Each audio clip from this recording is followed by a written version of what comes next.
The sound of shots resonated throughout all corners of the mall for those who were shopping or working as everyone inside scrambled to safety. Katya Stepovic spent the entire afternoon talking with witnesses and others who experienced something they never dreamed they would have to experience here in Boise. Katya joins us now with what they say happened in their own words. Katya?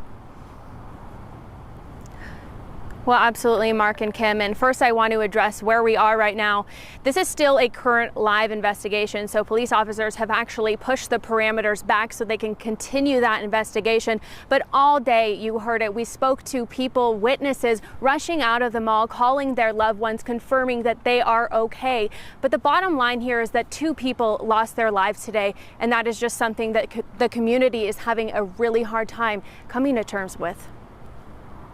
It's slow, mall's dead, no one's in our store, and then I just hear a bunch of shots going off. I work at Wetzel Pretzel, and I was washing dishes, and all of a sudden I hear this bat, bat, bat, bat, bat, really loud, and you could tell instantly it was gunfire. Back-to-back 11 shots, boom, boom, boom, boom, boom, boom, boom, boom. She was like, there's an active shooter, stay locked down. We were just getting ready to check out, and we heard 4 or 5 shots, and we hit the ground immediately.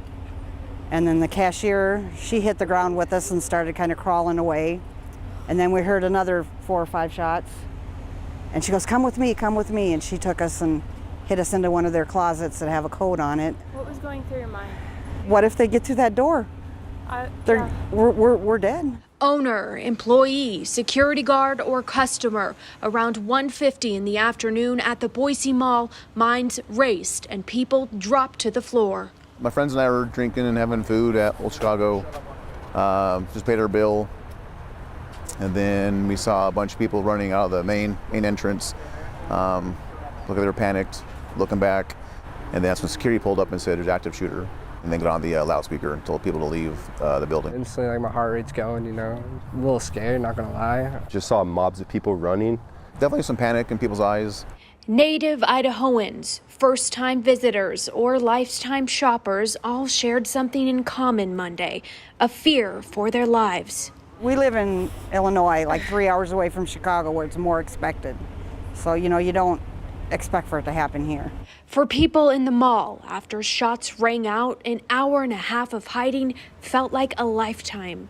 Finally, we heard somebody knocking on the door and yelling, you know, state police, I thought they were saying. And we didn't even answer because who knows if it was real or not. How are you feeling right now? Scared to death. I actually want to get on the plane and go home. Stranger or native to the Gem State, the deadly act came as a complete shock and an act that will never be forgotten, an act that people say is not their Idaho. There was a casualty right there in front of me, and in the back of my mind, I'm like, why? Like, I'm just questioning it all. Like, why? Really, why? To think that there was someone there with a gun that just wanted to kill people or whatever the situation be is just, it's crazy. It's crazy to be put in that situation. Like, this is Boise. This doesn't very happen, you know, really ever, so. Yeah, this is just an absolutely tragic event, and the community obviously still on edge. People just wanting to know why the suspect wanted to kill 2 innocent people. And Mark, Kim, that's still an answer we're looking for. This is the mall we go to Christmas shop and always feel safe there. Wow, what a day. Katya, thank you.